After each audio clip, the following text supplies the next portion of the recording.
اللہ تعالیٰ نے فرمایا کہ یہ قرآن نصیحت ہے ان لوگوں کے لیے جو برائیوں سے بچنا چاہتے ہیں۔ وَإِنَّا لَنَعْلَمُ أَنَّ مِنكُم مُّكَذِّبِينَ، اللہ نے فرمایا ہمیں پتہ ہے تم میں بہت سے لوگ اس کا انکار کرتے ہیں، لیکن ہوگا کیا؟ وَإِنَّهُ لَحَسْرَةٌ عَلَى الْكَافِرِينَ، جو انکار کرنے والے لوگ ہیں یہ قرآن قیامت کے دن ان کے لیے حسرت اور افسوس کا ذریعہ بنے گا۔ بہت اہم آیت ہے۔ دیکھو ابھی تو ہم اللہ کی باتیں سنتے ہیں سناتے ہیں، ہوتا کچھ بھی نہیں ہے، ہوتا کچھ بھی نہیں ہے۔ میں بھی سناتا ہوں ممبر پہ، آپ بھی سنتے ہیں، ہم چلے جاتے ہیں، اگلے ہفتے پھر آ جاتے ہیں، کچھ آتے ہیں کچھ نہیں آتے، کچھ نئے آتے ہیں کچھ پرانے آتے ہیں، لائف گزر رہی ہے۔ اسی طرح ہم نمازوں میں قرآن سنتے رہتے ہیں، اللہ تعالیٰ نے یہ فرمایا، اللہ نے یہ فرمایا، کبھی علماء سے سنتے ہیں، کبھی کتابوں میں پڑھتے ہیں، بھائی اللہ یہ کہتے ہیں، اللہ کہتے ہیں یوں کرو، لیکن اللہ میاں بس کہہ ہی رہے ہیں، کر کچھ نہیں رہے۔ اللہ میاں بس کہہ ہی رہے ہیں، کر کچھ بھی نہیں رہے۔ میں آج سویا نہیں ہوں، نہ رات کو سویا نہ دن میں سویا، میری کھوپڑی بہت گھوم رہی ہے آج، تو اس لیے میں نے کڑک چائے بنوائی ہے۔ اس کو میں نے بولا کڑک چائے لے کر آؤ، میری کھوپڑی کام نہیں کر رہی ہے، میں سویا نہیں ہوں۔ جامع بھی لمبی میٹنگ تھی آج جامع الرشید میں، رات کو بھی نیند نہیں آئی، بہت تھوڑا سویا ہوں، تو یہ چائے لے کر آ گیا بالکل پھیکی نماز کے بعد نا، تو اس لیے میں نے کہا یہ لے آؤ تاکہ کھوپڑی تھوڑی سی صحیح ہو جائے۔ تو وَإِنَّهُ لَحَسْرَةٌ عَلَى الْكَافِرِينَ، میں عرض کر رہا تھا کہ اللہ تعالیٰ نے قرآن میں دھمکیاں بھی بہت ہیں، بہت دھمکیاں اللہ نے دی ہیں، میں یوں کر دوں گا، میں یوں کر دوں گا، جو میرے نافرمان ہیں ان کو چھوڑوں گا نہیں، آگ میں ڈال دوں گا، لیکن کرتا کچھ نہیں اللہ تعالیٰ، دھمکیاں ہی دے رہے بس۔ اللہ میاں دھمکیاں ہی دے رہے ہیں۔ سورہ قیامہ ہے نا، سورہ قیامہ، اس کی آخری آیتیں بڑی عجیب ہیں۔ اللہ نے موت کا منظر کھینچا ہے، انسان کی جو موت کی کیفیت ہوتی ہے نا کیا ہوتی، وَالْتَفَّتِ السَّاقُ بِالسَّاقِ، اللہ کہتے ہیں پنڈلیاں پنڈلیوں میں گھسنے لگتی ہیں، جب موت کا وقت ہوتا ہے نا سکڑتا ہے جسم انسان کا۔ وَالْتَفَّتِ السَّاقُ بِالسَّاقِ إِلَىٰ رَبِّكَ يَوْمَئِذٍ الْمَسَاقُ، اور وہ کہتے ہیں قِيلَ مَنْ رَاقٍ، لوگ علاج سے مایوس ہو جاتے ہیں، سارے حکیم ڈاکٹر جواب دے دیتے ہیں، تو لوگ کہتے ہیں من راق، رقیہ والا جھاڑ پھونک والے کو بلاؤ، کوئی پھونکے لگا کے ٹھیک کر دے۔ یہ پھونکوں کا بڑا پرانا سسٹم چلا آ رہا ہے کہ بھائی ڈاکٹر تو فیل ہو گئے ہیں، قرآن کہہ رہا ہے من راق، کوئی ہے جو رقیہ کر دے۔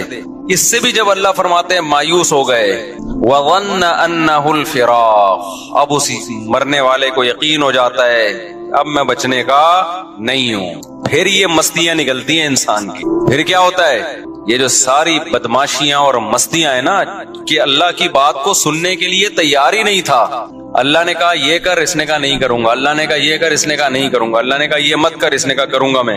تو اللہ کہتے ہیں جب موت کا وقت ہوتا ہے نا، اور آخر میں پھر کہہ رہا ہوتا ہے کہ کوئی جھاڑ پھونک کے ذریعے بچا لے، بھائی ڈاکٹروں نے جواب دے دیا، حکیموں نے جواب دے دیا، اب موت کا انتظار ہے۔ اللہ کہتے ہیں وَظَنَّ أَنَّهُ الْفِرَاقُ، اب اس کو یقین ہو گیا بھائی اب یہاں سے میں نے جانا ہے۔ اب سمجھ میں آتا ہے دنیا کیا تھی، مسافر خانہ۔ دیکھو 2 سٹے لگائے سیٹ ہو گیا، اتنی خراب چیز ہے چائے، کیا خیال ہے؟ تھوڑا سا دماغ نا میرا کام کرنا، سگنل بحال ہونا شروع ہوئے، تو اس وقت سمجھ میں آتا ہے کہ یہ کیا ہے، مسافر خانہ، مسافر خانہ ہے۔ اس سے پہلے کھوپڑی مان ہی نہیں رہی تھی کہ مسافر خانہ ہے، وہی بحریہ ٹاؤن کا پلاٹ، فلانا پلاٹ، ڈمکانا پلاٹ، یہ والا پلاٹ، وہ والا مکان، اتنا سریا۔ تو اللہ کہتے ہیں وَظَنَّ أَنَّهُ الْفِرَاقُ۔ آگے اللہ تعالیٰ شکایتیں کیا کرتے ہیں، فَلَا صَدَّقَ وَلَا صَلَّى، اللہ کہتے ہیں نہ تو نے صدقے کیے۔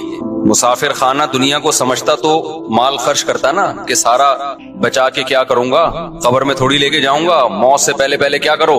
دیکھو آپ کہیں سفر پہ گئے ہوئے ہو، امریکہ گئے کمانے کے لیے، آپ کا گھر بال بچے یہی ہیں، بال بچے کہاں ہیں، یہی، آپ کو پتا ہے آنا میں نے کہاں ہے، امریکہ، اور ریٹائر ہونا ہے میں نے، یا سعودیہ لوگ جاتے ہیں تو کھاتے زیادہ ہیں یا بچاتے زیادہ ہیں، بچاتے زیادہ ہیں، ایسا ہی ہے نا، یا کھاتے زیادہ ہیں، بچاتے زیادہ ہیں، کہ یار ہم یہاں کمانے کے لیے آئے ہیں تاکہ ہم وہاں پر جب ملک میں جائیں تو 4-6 دکانیں بن چکی ہوں ہماری، اپنا گھر بن، میں نے تو جتنے بھی لوگ باہر جاب کرتے ہیں سب کو یہی کرتے ہوئے دیکھا ہے۔ معذرت چاہتا ہوں یہ بس جلدی سے 2-3 چھٹے لے گئے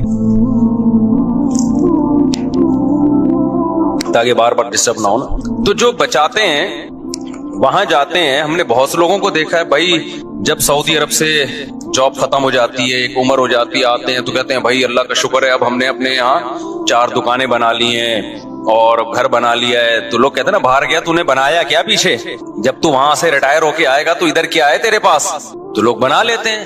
عقل مند لوگ یہی کرتے ہیں بھائی، کھاؤ کم بچاؤ زیادہ، ان کو عقل مند سمجھا جاتا ہے. تو بھائی آپ 60 سال ریٹائر ہو کے، آپ 60 سال کے بعد آپ کے 15-20 سال رہ گئے زیادہ سے زیادہ، 10 بلکہ 70 کے بعد بھی کون چلتا ہے؟ تو اس 10 سال کے لیے تو آپ 6 دکانیں بھی بنا رہے ہو اور گھر بھی بنا رہے ہو. ایک صاحب تھے ہمارے جاننے والے، وہ بہت پیسہ تھا ان کے پاس، انہوں نے کچھ دکانیں خرید لی. تو میں نے کہا یہ آپ نے کیوں کرے؟ یار یہ میرا سرمایہ ہے، پوری زندگی کا کیا ہے، یہ میرا سرمایہ، میری بچت ہے، یہی میں نے کمایا ہے. میں نے کہا وہ جو کھاتے رہے وہ کیا گیا؟ تو اس کو تو کاؤنٹ ہی نہیں کرتے نا جو کھاتے رہے ہیں. جو بچا لیا اس کو کیا سمجھتے ہیں؟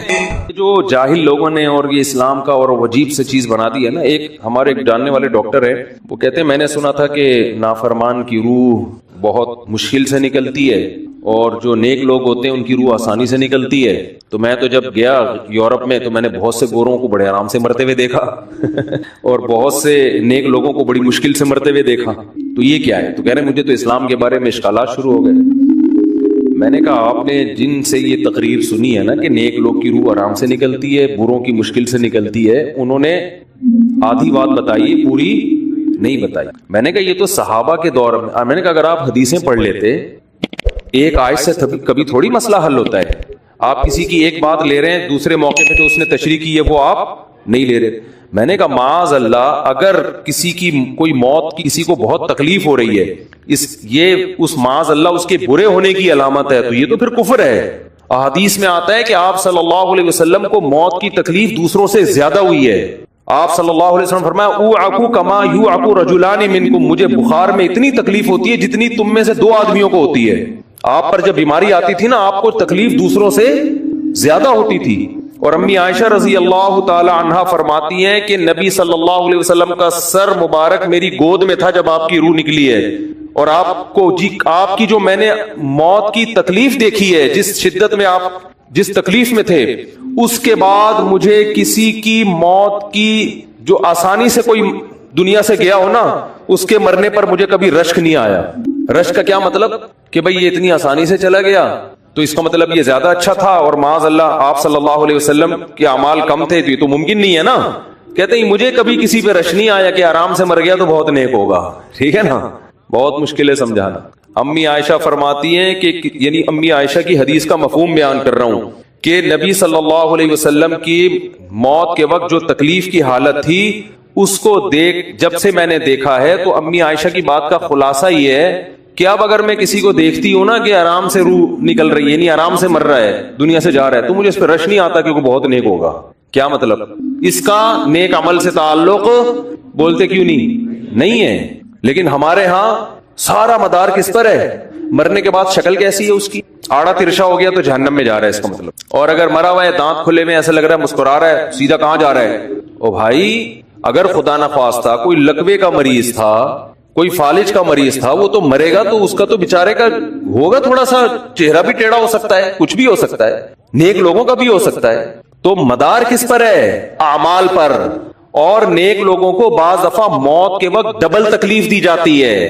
ایک تو اس لیے دی جاتی ہے، یا تو اس لیے کہ کوئی گناہ ان کا باقی رہ گیا ہوتا ہے.